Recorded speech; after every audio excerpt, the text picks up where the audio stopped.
That time of week again. I'm going to be going through the books that I picked up this week, and this week, surprisingly, was a pretty large week, including the one that I won from my local comic shop, Nostalgia Inc. last week. I got a total of 12 books that we're going to cover today, so we're going to jump right into it. I'm going to go through these kind of fast because, with there being so many books, I don't want to have a really, really long video. So the first one coming up here is Auntie Agatha's Home for Wayward Rabbits. This is number 6 of 6. This completes the first, as it says in the on the last page, completes the first volume.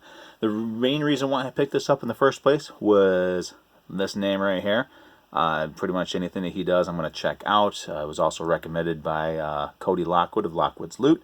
And I grabbed the first issue, really enjoyed it. Grabbed the second issue, continued to enjoy it.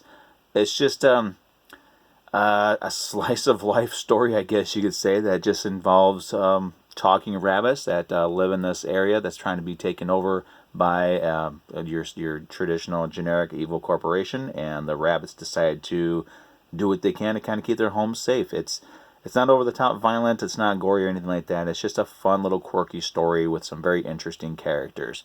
And I would recommend it if you're looking for something different. Definitely recommend it. Next one up is the book that I won last week from my local comic shop. Once again, Nostalgia Inc., downtown Jackson, Michigan. This is the variant cover for the Batman Who Laughs number 4. Again, every week my LCS has a selection of books that each one will get you a raffle ticket that you can put in for any number of books that they have up that they're offering for raffle. And over the last couple of weeks, I've been lucky enough to win 2 or 3 weeks in a row. I didn't win anything this week, so I won't have a book to share next week. But this one, I just went through. I just like the cover. I mean, it's a pretty dynamic cover. It's actually kind of scary and awesome at the same time. So there's that. Next up is Hatchet Revenge number 2. This book is so late, I completely forgot that I was even reading this book. I took the first issue out of my ongoing box and put it in with the older books because I thought I'd missed it. I thought the series had already come and gone, and I somehow missed all the issues, so I just pretty much gave up on it. It's continuing and expanding on the Hatchet movie franchise, which is Hatchets 1 through 3, and the most recent one was just called Victor Crowley, who is this handsome young man right here.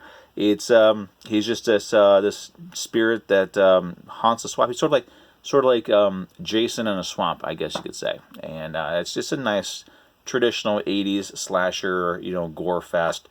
Just really fun. If you like 80s slasher and gore films, like Friday the 13th, Nightmare on Elm Street, Halloween, even like some of the later Texas Chainsaws, Pumpkinhead, that sort of stuff, this would be a good series. Even the movies are really fun. The comics are just as entertaining as well.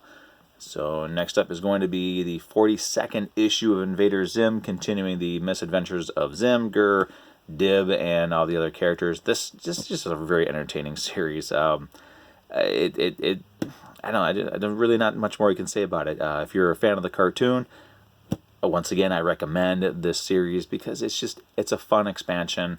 It's a rotating artist. Sometimes the art is really good. I really enjoy the art in this one. Sometimes the art is not so good. The writing is pretty consistent, though. It's just fun. If you like Invader Zim, the animated series, you're definitely going to enjoy this. So next up is this book. This is one that I have been looking forward to. I read the Vampironica miniseries and really enjoyed it. The Blossom 666 series is really entertaining. I never got into Jughead the Hunger because honestly I'm not much of a werewolf guy, but after reading this, I may go back and check out the trade paperbacks for it. Now, Jughead really isn't in this issue, but if it's anywhere near as fun as Vampironica, as Blossom 666, even Sabrina, which I haven't read too much of Sabrina, but what I have read, I've really enjoyed. This is definitely Jughead is definitely one I should definitely go back and check out. But Veronica. Veronica and Jughead, they exist in 2 different universes, so there's no connections. In Jughead's universe, there's werewolves but no vampires, and in Vampironica's, it's the reverse. Vampires but no werewolves, and somehow, for one reason or another, they're going to end up in the same universe, and they're going to face off against each other. Of course, I'm going to be on Team Vampironica, because that's such a fun book. But I had to grab this cover. It's the hack cover. Once again, sort of mimicking VHS rental copies, I guess you could say. It's very, very fun cover. I got his Army of Darkness Bubba Hotep cover. That's sort of the same thing. But yeah, if these Archie horror books are so fun, and I think what really helps them is there's really no connection. This is the first time any of the characters have crossed over, so you can read them all independent of each other and really enjoy them on their own. So do recommend this one. This is a lot of fun. Next up is going to be Marvel Comics Presents number 4, featuring 3 stories with Wolverine, which is a continuing story of him and this gal who continue over every 10 years or so. They have to fight this demon entity called the Truth, try to keep him from coming into our world and taking it over and destroying everything. You got Spider-Man story this issue. It takes place in the 70s and is around the time that the original Star Wars premiered in theaters. Moon Knight. Moon Knight is one of the reasons why I liked this series originally, the original Marvel Comics Presents, is you would get characters like Moon Knight that don't really get a lot of play. And myself, I know about Moon Knight, but I've never really been that interested in the character to actually read really too much of the stories. So this was really nice to be able to read a Moon Knight story and not really get that much have that much of a need for an investment in the character. The art, it was more painting than traditional comic book art. The story, it's kind of a standalone, but I mean it's also works with a continuation as well. It's fun. So. Really, the only thing I'm really hoping that they'll change with this series is this need to divide the 3 stories up into different eras or categories. The original Marvel Comics Presents was just stories with characters, rotating artists, rotating characters, rotating stories, and really didn't need to be into any kind of category. They worked really good in continuity, but they could also just be standalone. And I really hope that gradually this series returns to that format. But if you're looking for a series that just features different characters without a whole need for a lot of investment into a continuity, this is definitely one for you. I am actually really enjoying this, and I'm probably going to be adding this to my pull list. Mighty Morphin Power Rangers number 38, continuing the Beyond the Grid story. Really not much I could say about this. I really loved this series up through the Shattered Grid story, and this new series story here, Beyond the Grid, it started off kind of strong, but it's really starting to drag. It's really starting to lag. They did introduce a new concept to the Power Rangers universe, and the concept being, who is actually behind the Morphin Grid. So they did introduce the concept of the Morphin Masters. So they're kind of expanding on that and using the Zeo crystals to do it. So it's not inherently a bad story. It's just not as entertaining as what's come before, and so I'm not trying to bash or trash the writer, Marguerite Bennett. I mean, she's doing a really good job. She had a huge event to follow up on, and it could be a lot worse. I mean, it could have been so bad I would have just dropped the series. But it's readable. It's just for me personally, it's just not something that I'm personally that interested in. So, but there's one more issue, and then on issue 30 or issue 40 rather, they're bringing in. They're going to be introducing the White Ranger into the series, and that one I'm very much looking forward to. But it's not so bad. I'm going to drop the series. I'm still enjoying reading it. And The Shape of Elvira number 2. This is the miniseries. Kind of goes with the ongoing Elvira Mistress of the Dark series that Dynamite is doing. This one, she is in a movie, and sort of like a B horror film, sort of along her lines. And it's just, there's a little bit of a mystery as to, are these people, like this dude right here, is he a method actor in a suit, or is there something more going on? But if you're an Elvira fan, you're going to enjoy this series, just like the ongoing Dynamite series. It's just so much fun. So, yeah, if you like Elvira, check it out. I mean, there's really not much more to say. It's Elvira. That's all you really need to know. So for the last batch of books that I got this week, Sharky the Bounty Hunter, number 3 from Image. Again, it's a Mark Millar book, but it reads more like a Lobo book. It's so much fun. He's rude and crass like you want Lobo to be. He's violent like you want Lobo to be, but he does have a more of a soft side than Lobo does. But it's a really entertaining book. It flows really well. It's got some great energy. It's got the entertainment value of this is great. I mean, once this 6-issue miniseries is done, if Millar were to put out another Sharky miniseries, I would definitely be on board with it. Very much enjoying it. Thanos, number 1. It's they're kind of, doing what they've been doing with Thanos, just going back in the history of the character, kind of, revising and changing his origin. They seem to be spending more time trying to humanize him, and in my personal opinion, weaken him. Like the movie version of Thanos, to me, is a very weak version of the character. The only reason why I picked this one up was I love the cover. It's a Ron Lim Thanos, and nobody does Thanos like Ron Lim. And anytime he does one, I will be on board to pick up the book for the cover itself.